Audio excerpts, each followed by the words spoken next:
European defence ministers are meeting in Poland to discuss military support for Ukraine. The ministers of Germany, the UK, France, Italy and Poland have gathered near Warsaw, with Ukraine attending remotely. Poland has said that it's well placed to hold the quarterly talks because it provides a route for most of the military aid to Ukraine, and it's on NATO's eastern border with Russia. Marina Miron is a military analyst and postdoctoral researcher at the War Studies Department at King's College London. She's joining me now from Berlin. Thank you very much indeed for being with us. One would imagine that one of the biggest topics of discussion is going to be the incoming Trump administration. What do you think the impact is going to be of that on these talks? Good afternoon, Rob.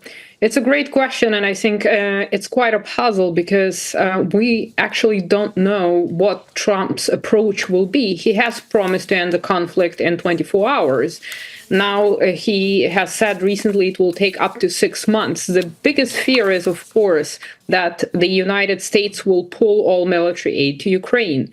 That would mean that European countries, and that's one of the topics of this meeting, would have to plug that entire hole left by the United States when it comes to military aid. And the problem is that the European countries, European NATO members, do not have that capability because, of course, we have the war in Ukraine, but Ukraine is not the only problem. The other problem that European NATO members are having is ensuring their own security if the US decides not to provide the same amount of support or decides to pressure European members to increase their defense spending.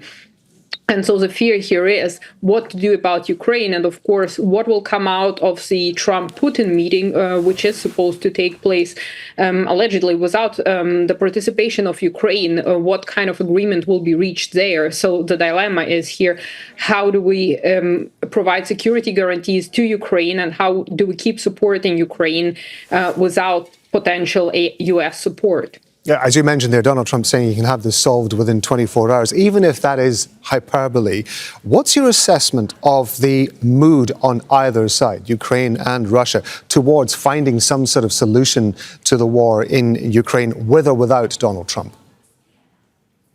Well, the problem is if we take Donald Trump out of the equation here, we know that Ukraine is fully dependent on Western support, both for research and development of new weapons, as well as military aid in terms of military equipment, humanitarian aid.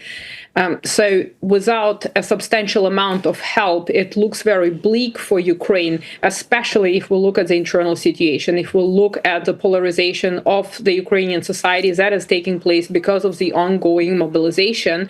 And we have seen over the past year the desertion rates have actually risen, and Ukraine is suffering from the lack of manpower. So that being said, we see the Russians are actually advancing on the battlefield very rapidly, whereas some estimates, such as those from Ukrainian military intelligence, said Ukrainian offensive will run out of steam by July 24.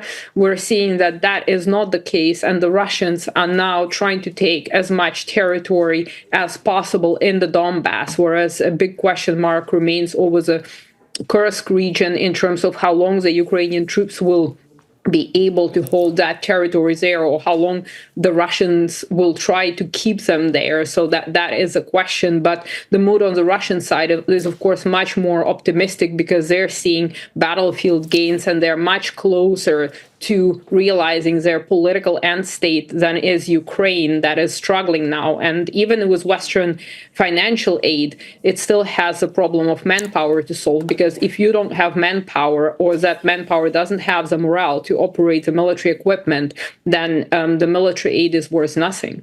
It's really interesting to get your analysis of this. Marina Miron, we appreciate it, ma'am. Thank you very much indeed. Thank you. Thank you for having me. Make sure to subscribe to our channel to get the latest news from Al Jazeera.